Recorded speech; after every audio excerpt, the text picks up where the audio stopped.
अस्सलामुअलैकुम नाजरीन, मैं हूं बिलाल ज़फ़र। आप देख रहे हैं हमारा कनाडा। मैं आपसे मुखातिब हूं कनाडा के खूबसूरत सूबे ओंटारियो से। उम्मीद करता हूं आप सब खैरियत से होंगे और अल्लाह का शुक्र है मैं भी बिल्कुल ठीक हूं।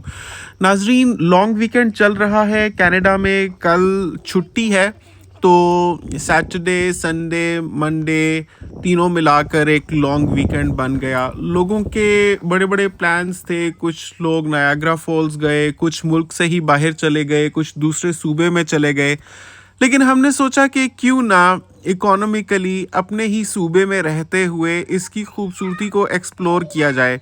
क्योंकि समटाइम्स ऐसा होता है कि सिर्फ जहन में होता है कि भाई वेकेशन करनी है तो कहीं दूर जाना है, ये नहीं पता कि आप खुद ऐसी जगह रह रहे हैं जहां लोग दूर दराज इलाकों से वेकेशंस करने आते हैं। ओह, क्रैनबेरी! एक और चीज़ ये है, आप ज़रूर कमेंट्स में लिखिएगा कि मेरी बात से कहाँ तक आप मुत्तफिक हैं कि और in an attempt to make the most out of their time और वेकेशन लोग कोशिश करते हैं कि किसी दूर दराज इलाके में जाएं, लॉन्ग ड्राइव करके जाएं, तब जाके वेकेशन का मज़ा आएगा। और होता ये है कि उसमें ना सिर्फ उनके पैसे बहुत खर्च हो जाते हैं, बल्कि उल्टा अपने आप को इतना थका लेते हैं कि vacation itself starts to feel like work. तो हमने तो ये सोचा कि अपने आप को मिनिमल तंग करते हुए, एक मिनिमलिस्टिक अप्रोच अपनाते हुए देखें कि हमारे इर्द गिर्द ही कौन सी खूबसूरती है। मेरे तो ख्याल में जहाँ सफाई हो, सब्ज़ा हो और साफ़ सुथरी आबो हवा हो, बस वही बेहतरीन मुकाम है वेकेशंस करने के लिए। बाकी आप वहाँ बैठकर अल्लाह को याद करें, वहाँ आप चहलकदमी करें, वहाँ आप पिक्चर्स बनाएं, यादें बनाएं अपनी। That's the best vacation. That's, I think, that's my idea of enjoying time. Look, look, Mama, Baba, Zoha, Zinia, and there are a couple of friends and more people, right?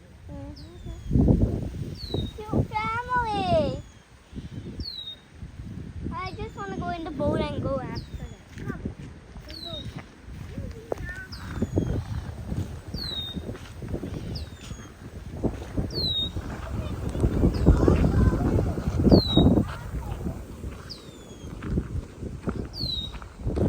Lost in the wilderness.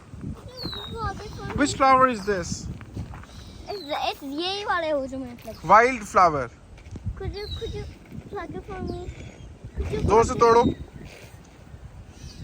हो रही आप? You. नहीं हो रही। ये बहुत old हो गया है, सोच रही हूँ अभी ये ऐसे ही रहेगा। ये देखें व्यूअर्स, आपके ख्याल में ये जगह छोड़ के कहीं और जाने वाली है इससे बेहतर वेकेशंस करने के लिए कुदरती हुस्न के हिसाब से? हाँ, वो और चीज़ है, कहीं पर रिक्रिएशनल फैसिलिटीज़ ज़्यादा होंगी, झूले होंगे तरह तरह के, वो तो आपको मिल ही जाते हैं ना। लेकिन एज लॉन्ग एज या as far as the natural और सीनिक ब्यूटी इज़ कंसर्न, तो किस चीज़ की कमी है यहाँ? क्या ही ज़रूरत है इंसान को किसी दूसरे मुल्क में जाने की? क्या आप मेरी बात से मुत्तफिक हैं? नीचे ज़रूर कमेंट्स में बताइएगा। आ जाओ। कोयल की कूकू, मेंढकों की टर्राहट और बगलों की बगलाहट बगलों की अपनी ज़बान जो पानी में चल रहे थे मस्तानी चाल, और बादे सबा लहलहा रही थी। और आपको एक ब्राइट दिन दिख रहा है, लेकिन धूप होने के बावजूद उसमें वो तेज़ी नहीं थी कि चुभन हो। बहुत मज़े की वॉक थी।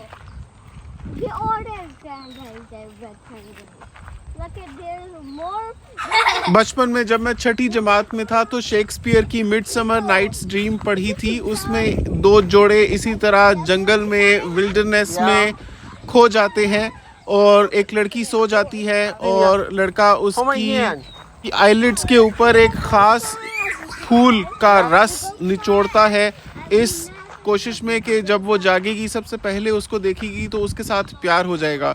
लेकिन लड़की जब जागती है तो उसकी नज़र एक गधे पर पड़ती है और उसको उस खोते से प्यार हो जाता है। ये मिडसमर नाइट्स ड्रीम में है। तो उसमें इसी किस्म का यकीनन वो एक खूबसूरत सा जंगल होगा जहाँ वो वाक़यात पेश आए होंगे। मैं उस वक्त यही सोचता था। Oh no, they're flowers. Wait a minute, बहुत ज़्यादा rocks है। Mama, that's down.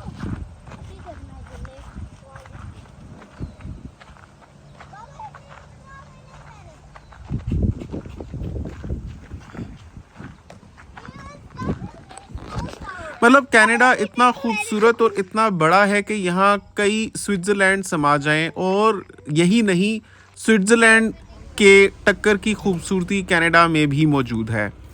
ना सिर्फ हम वो कुदरती हुस्न एंजॉय करना चाहते थे, बल्कि उसके साथ साथ हम ये भी देखना चाहते थे कि हमारे घर से 15 मिनट की ड्राइव पर, 20 मिनट की ड्राइव पर कोई ऐसे फार्म्स हमें मिल जाएं जहां से हम ताज़ा दूध और अंडे वगैरह ले सकें। कभी अगर दिल करे तो देसी मुर्गी भी वहीं से हलाल करवा कर ले आएं या कर लाएं, और अगर चेडर चीज़ भी मिल जाए, मक्खन भी मिल जाए, देसी घी, मतलब असली जो कैनेडियन फार्म्स का बना हुआ। आप देख ही सकते हैं कि कितनी खूबसूरती है, कितनी लहलहाती हुई फसलें हैं और कितना पुरफिज़ा मकाम है। मतलब ये तो ऐसी जगह है जहां दूर दराज से लोग सिर्फ सेहत अफ़ज़ा मकाम होने की वजह से आ जाएं।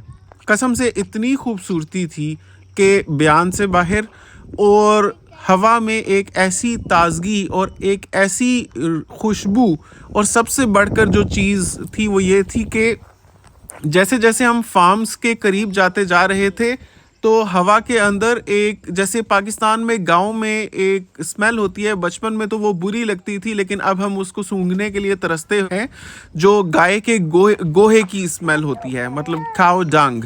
तो जाहिर है जहाँ जानवर होंगे वहाँ काऊ डंग की स्मेल भी आएगी, तो वो भी हमें आई। बिल्कुल ऐसे लग रहा था जैसे पाकिस्तान के किसी देही इलाके में चले गए हैं with respect to that smell. Other than that तो खूबसूरती तो ऐसी थी कि जैसे स्विट्ज़रलैंड हो। यहाँ हमने देखा कि सब कुछ मिल रहा था, देसी अंडे और भी चीज़ें थी, लेकिन हम सिर्फ यहाँ अंडे ही लेने के लिए गए थे। ये जो एक फार्म मैं आपको दिखा रहा हूँ, यहाँ से हमने अंडे लिए थे। एक और फार्म था जहाँ दूध भी मुयस्सर था, उसकी वीडियो आपको मैं इंशाल्लाह इसके बाद बनाकर दिखाऊंगा। साथ तो पोर्क है, लेकिन हमें ऑब्वियसली उससे क्या लेना देना, हम हलाल चीज़ लेने आए हैं और वही लेंगे। तो यहाँ सेल्फ सर्व सिस्टम था। देखें कि आपको इससे इस मुल्क में अमन की सूरत हाल का भी अंदाज़ा होगा कि बेचने वालों ने बॉक्स में रखे हुए हैं अंडे, जिसको ख़रीदना है आए और इस बॉक्स में अंडों की कीमत डालकर चला जाए। चाहे तो ई ट्रांसफ़र भी कर सकता है बैंक से, बेचने वाले को वसूल हो जाएंगे, चाहे तो इस बॉक्स में डालकर चला जाए। यहाँ हमने देखा मुर्गियाँ ही इतनी खूबसूरत लग रही थी कि दिल कराया कि इनके अंडे तो क्या ही बात होगी। हालांकि घर में अभी अंडे थे, लेकिन हमने सोचा कि इन मुर्गियों के अंडे हैं तो मुझे तो भाई ज़रूर चखने हैं। इतनी प्यारी हट्टी कट्टी मुर्गियाँ, ब्लैक और गोल्डन कलर की, बड़े बड़े साइज़ की, खुली फिर रही। तो इन अंडों की खासियत ही यही होती है कि ये ऐसे चिकन्स की होती हैं जो फ्री रन होती हैं, यानी इनको किसी किस्म की टेंशन नहीं है। इन मुर्गियों को किसी किस्म की टेंशन नहीं है, इनको खुला छोड़ा हुआ है, तो आज़ाद घूमते हुए, खुद मुख्तार महसूस करते हुए अपने आप को, अपनी मर्ज़ी की जगह पर दाना खाते हुए, चुगते हुए, अपनी मर्ज़ी से, अपने मर्ज़ी के लाइफस्टाइल से, मतलब फ्रीली आज़ादी के साथ घूमते फिरते ये अंडा देती हैं। तो शायद ऐसा अंडा खाने से हम में भी एक आज़ादी का एहसास जागे और जीने की उमंग थोड़ी बढ़ जाए। अभी जो रिकॉर्ड करते हुए मेरी आवाज़ थोड़ी डगमगा रही है, तो दोनों जोहा जीनिया मेरे ऊपर उछल कूद रही हैं। इन्होंने भी अभी वही अंडे खाए हैं, इसलिए इनको भी आज़ादी का एहसास हो रहा है। सो नाज़रीन, बहुत ही मज़े के अंडे थे। नेक्स्ट वीडियो में मैं आपको दूसरा फार्म जब दिखाऊंगा जिसमें हम गए थे, तो उसके साथ मैं आपको इन अंडों को फ्राई करके भी दिखाऊंगा, और साथ में वो जो दूध लिया था उसकी क्वालिटी चेक करवाऊंगा, उसकी दूध पत्ती बनाकर दिखाऊंगा, और आपको पता चलेगा कि कितनी ज़बरदस्त चीज़ें हैं। बस वापसी पर हम लोगों ने समोसा चाट खाई। ये चाय वाला से हमने ली थी, नया खुला है यहाँ, इतना अच्छा था। मतलब मेरे ख्याल में कनाडा में अब तक हमने जितनी समोसा चाट्स खाई हैं उन सब में ये सबसे अच्छी थी कि इसमें ताज़ा बने हुए समोसे वाकई महसूस हो रहे थे। वरना अक्सर ऐसे होता है कि समोसा चाट ख़रीदते हैं लेकिन उसके नाम पर सिर्फ छोले आ जाते हैं और उनके ऊपर दाल सेव डली हुई होती है, लेकिन इसमें बाकायदा थे 2 समोसे और गर्मा गर्म थे और सारी चीज़ें पूरी थी। It was excellent. तो ये हमने एंजॉय किया, इसके साथ गाड़ी में चाय वगैरह पी, उसके बाद हम लोग घर चले गए थे। तो आपको कल की वीडियो में मैं दिखाऊंगा कि एक और फार्म पर गए थे, वहाँ से हमने दूध लिया था, उसके भाव आपको पता चलेंगे, दूध का हम टेस्ट करेंगे, उसकी हम चीज़ें बनाएंगे, आपको पूरा रिव्यू देंगे और यकीनन आपको बहुत मज़ा आएगा क्योंकि बहुत ही खूबसूरत जगह थी जहाँ हम गए थे। तो आप नीचे बताइएगा कि क्या हमने अपनी वेकेशन का ठीक इस्तेमाल किया या हमें कहीं दूर दराज इलाकों में जाना चाहिए था और कहीं और या कुछ और करके हमें ज़्यादा मज़ा आता। नीचे कमेंट्स में अपनी राय का इजहार ज़रूर कीजिएगा। चैनल सब्सक्राइब कर लें। नेक्स्ट टाइम तक के लिए अल्लाह हाफ़िज़।